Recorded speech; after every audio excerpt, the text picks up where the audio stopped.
Venons dans ce support partager le message.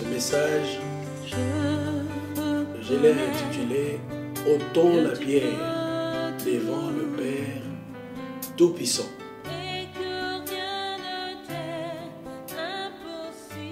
Nous l'avons tiré de l'Évangile de Jean chapitre 11, du verset 39 au verset 45. Il est dit ceci: Jésus dit, ôtez la pierre. Marthe, la sœur du mort, lui dit, Seigneur, ils sont déjà, car il y a 4 jours qu'il est là. Jésus lui dit, ne t'ai-je pas dit que si tu crois, tu verras la gloire de Dieu? Ils ôtèrent donc la pierre. Et Jésus leva les yeux en haut et dit, Père, je te rends grâce de ce que tu m'as exaucé. Pour moi, je savais que tu m'exauces toujours, mais je parlais à cause de la foule qui m'entoure, afin qu'ils croient que c'est toi qui m'as envoyé. Ayant dit cela, il cria d'une voix forte, Lazare, sors! Et le mort sortit, les pieds et les mains liés des bandes, et le visage enveloppé d'un linge. Jésus leur dit, déliez-le et laissez-le aller. Plusieurs des Juifs qui étaient venus vers Marie et qui virent ce que fit Jésus, crurent en lui. Que Dieu nous fasse grâce à travers cette étude que nous allons partager. C'est vrai que nous avons lu un passage de ce chapitre, mais pour que nous puissions bien comprendre l'histoire, il serait mieux que nous puissions lire tous les chapitres 11 de l'évangile de Jean. Ôtons la pierre devant le Père Tout-Puissant. C'est vrai que il était prévu que nous puissions passer quelque temps dans la prière. Et nous avons souhaité faire des exhortations qui nous plongent dans la prière. Et à travers ce passage, il y a l'esprit de la prière là-dedans. Nous voyons le Christ qui a prié et qui a prié le Père. Nous savons que Jésus, dans sa mission, il est venu chercher et sauver ce qui était perdu. Il est venu mourir pour les pécheurs, dont l'apôtre Paul dira qu'il est le premier.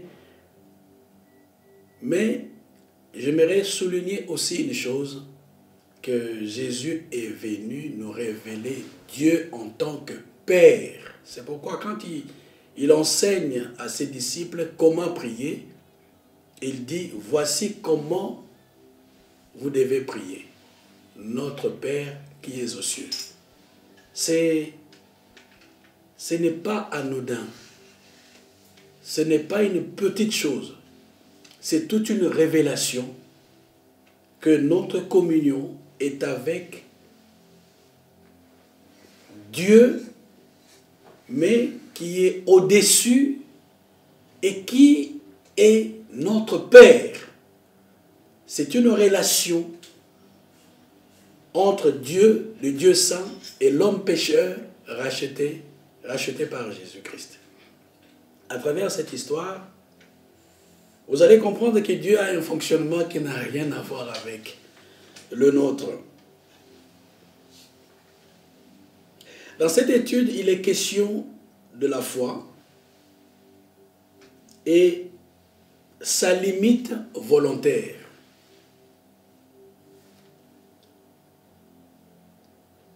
Nous croyons en Dieu. Les gens qui sont cités dans ce passage, ils croyaient en Dieu et ils croyaient en Jésus, mais avec une certaine limite. Avec une certaine limite. Premièrement, j'aimerais souligner que cette histoire tourne autour d'une famille. Lazare et ses deux sœurs, Marthe et Marie.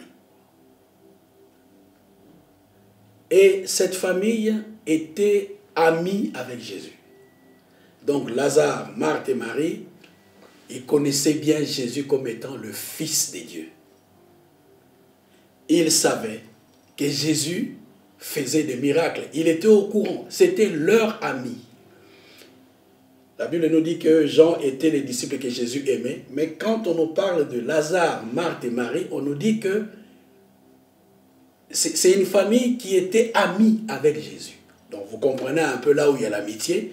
Donc ils savaient tout ce que Jésus faisait. Ils savaient que Jésus guérissait les aveugles. Ils savaient que Jésus priait pour les malades. Ils étaient au courant de tout cela parce que c'était leur ami.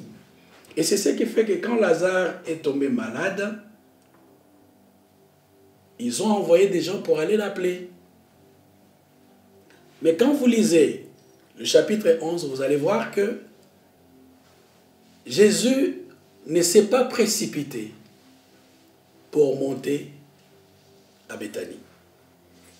Jésus, il a encore prolongé son séjour de là où il était de 2 jours, nous dira la Bible. Et ce qui est encore étonnant, c'est le langage. Premièrement, nous avons une famille qui connaît le Seigneur et qui savait tout ce que le Seigneur était capable de faire.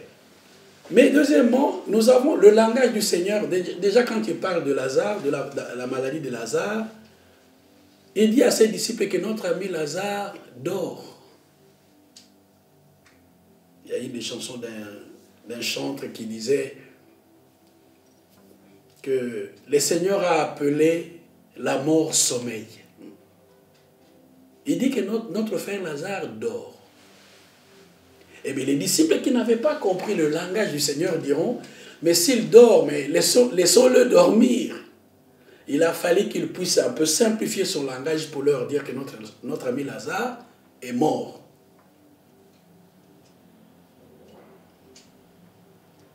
À travers ces 2 points, la famille et le deuxième point, le langage et la vision, la façon de voir du Seigneur, qu'est-ce que j'aimerais que nous puissions comprendre à travers cette étude?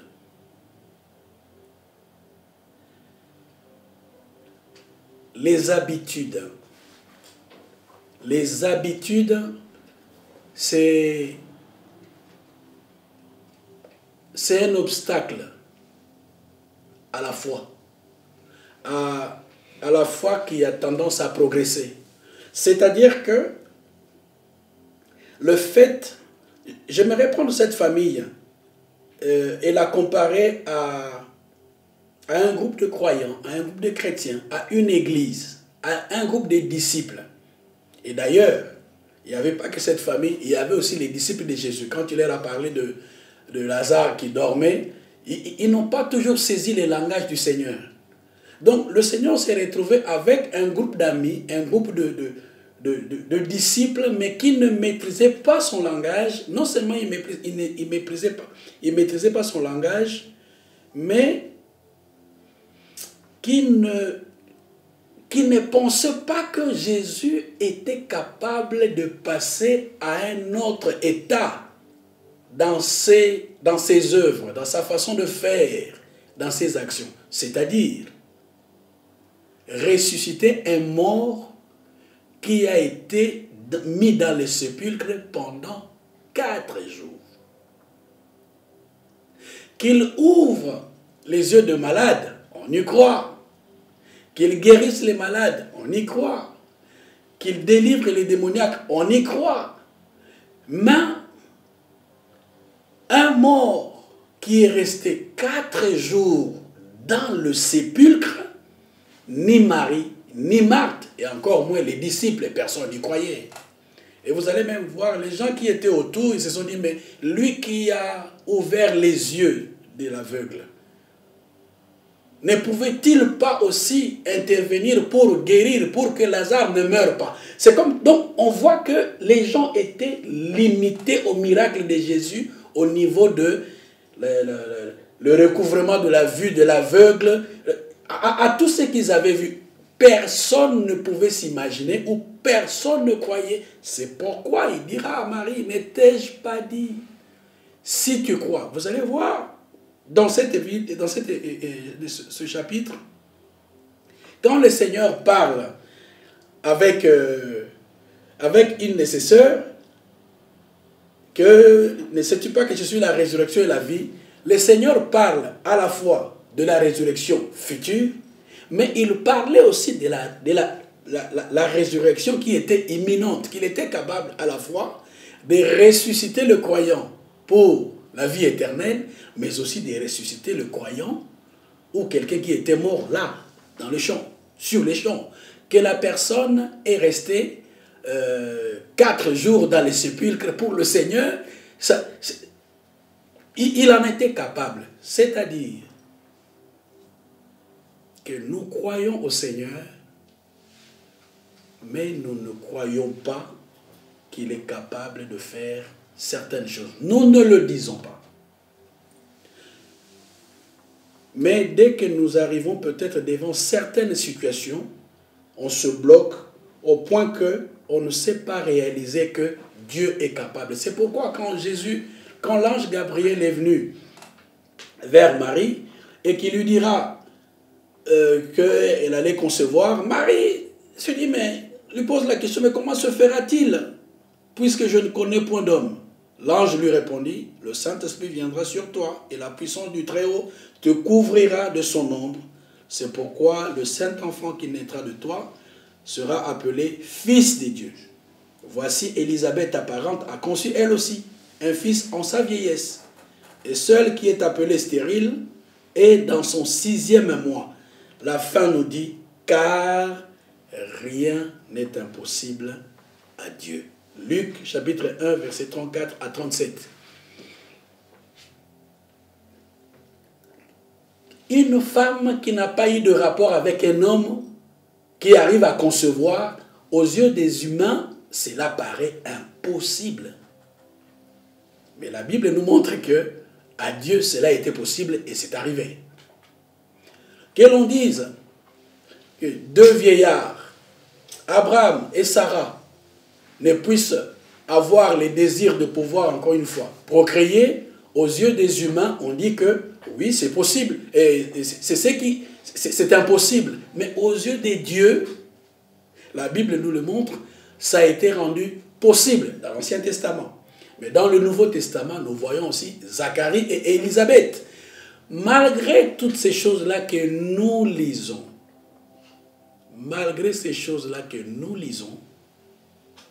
mais j'aimerais que nous puissions avoir une certaine honnêteté de reconnaître que, à travers un certain nombre de choses que nous connaissons ou que nous traversons, nous croyons. Je dis bien, nous croyons. Mais il y a certaines pierres. Quand bien même le Seigneur nous dit de pouvoir les ôter, les amis du Seigneur ont du mal. Les disciples du Seigneur ont du mal. Les serviteurs du Seigneur ont du mal. Les prédicateurs de l'Évangile ont du mal.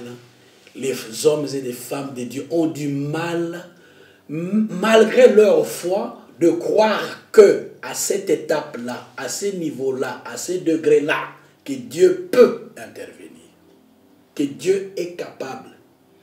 C'est-à-dire que nous qui, comme le Seigneur le dit, nous qui sommes devenus des enfants de Dieu, nous limitons notre Père qui est aux cieux dans certaines situations de la terre, alors qu'il est aux cieux, qu'il est au-dessus, et que rien n'est impossible à Dieu. Je donnerai un exemple.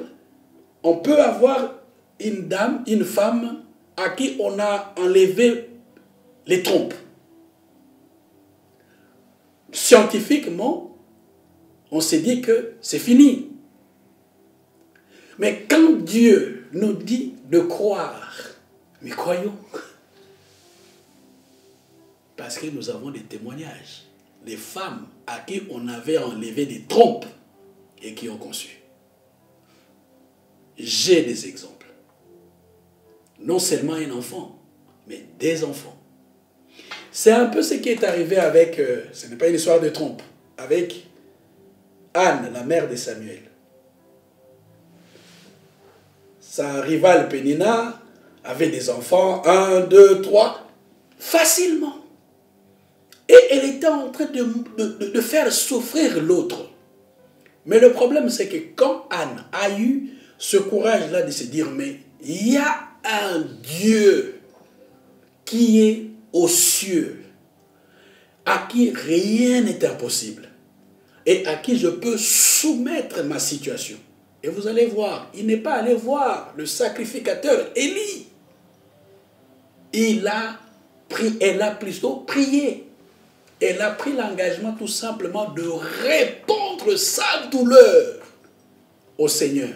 Même l'homme de Dieu qui était là l'a pris pour une dame qui était dans l'ivresse, alors qu'elle était en train de répandre son âme vers celui qui est capable de faire engendrer même la stérile. C'est écrit. Je ne suis pas en train de partager avec vous quelque chose en tant que fanatique. Je ne fais que parler de ce que la Bible nous dit, de ce que la Bible nous relate. Et qu'aujourd'hui, on se limite des fois à ne pas, on se limite des fois à une certaine ou à un certain degré de foi, à une certaine foi qui nous empêche ou qui fait barrière à l'action même de Dieu. Et c'est là que Jésus a interpellé la sœur de Lazare. N'ai-je pas dit que si tu crois, tu verras la gloire de Dieu? Ce n'est pas forcément la gloire de Dieu à venir, mais là, même si je n'étais pas là quand il était malade, même si je n'étais pas là, mais je suis là.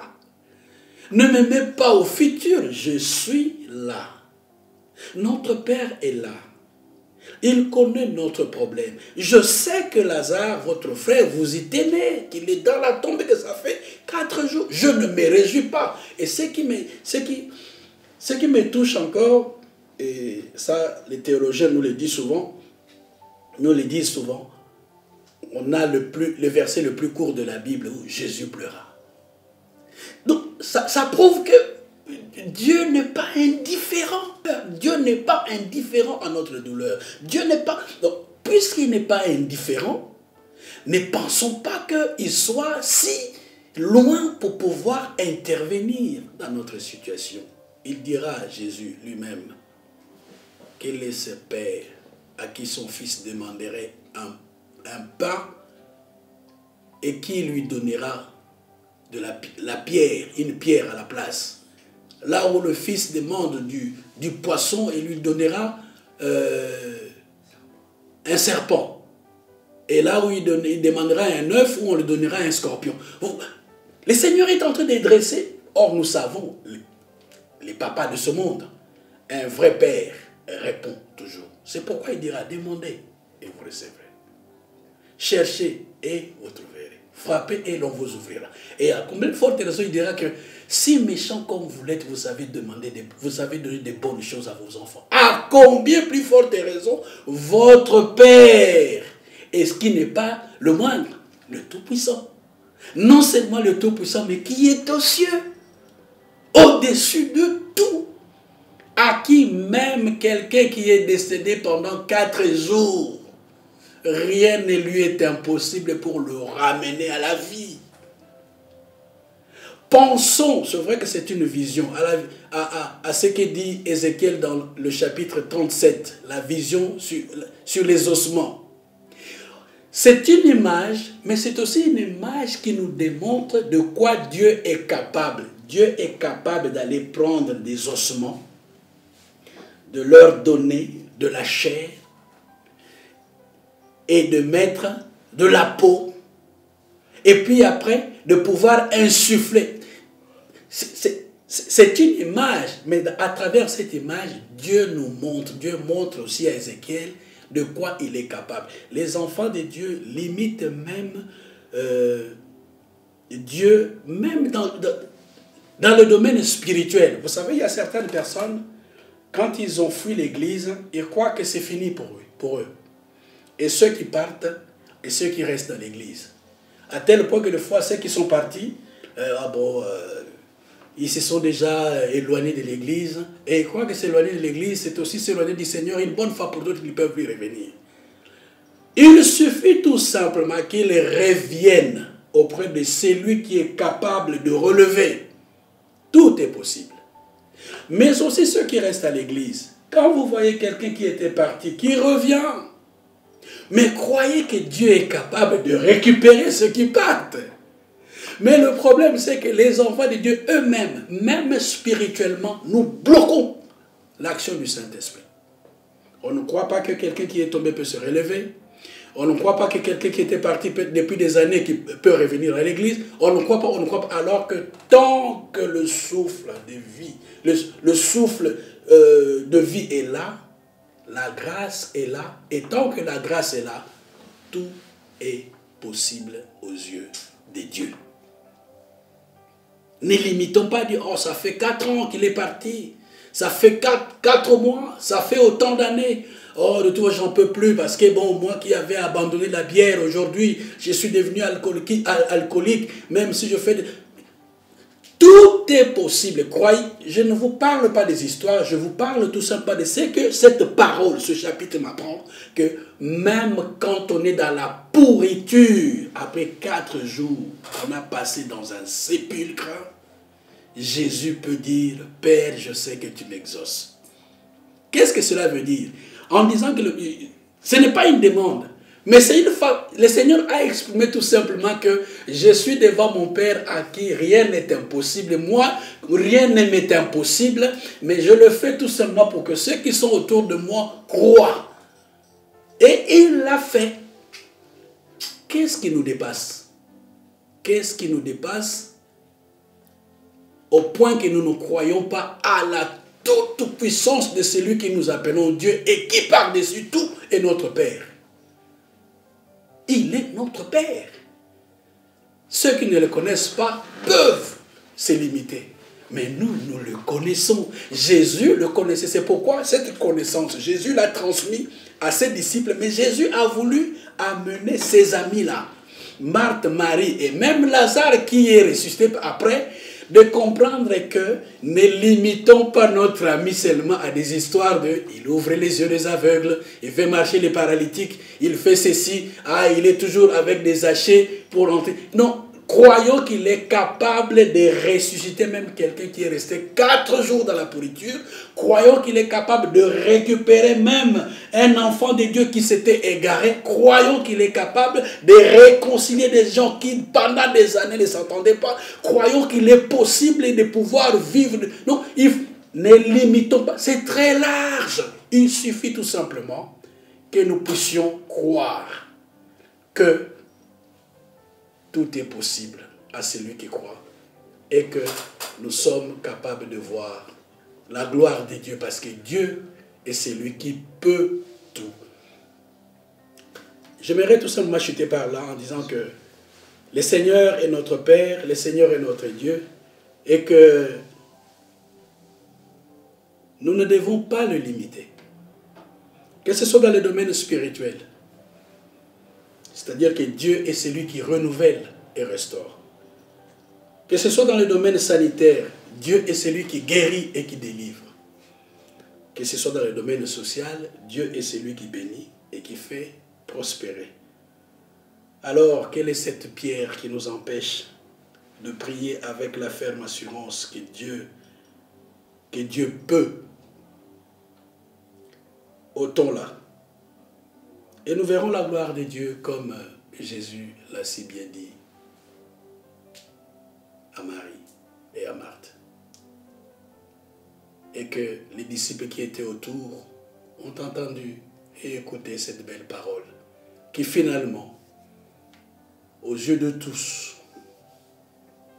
nous voyons que le miracle que personne ne pouvait imaginer s'est accompli. Dieu est capable. Rendons-lui gloire. Amen. Amen.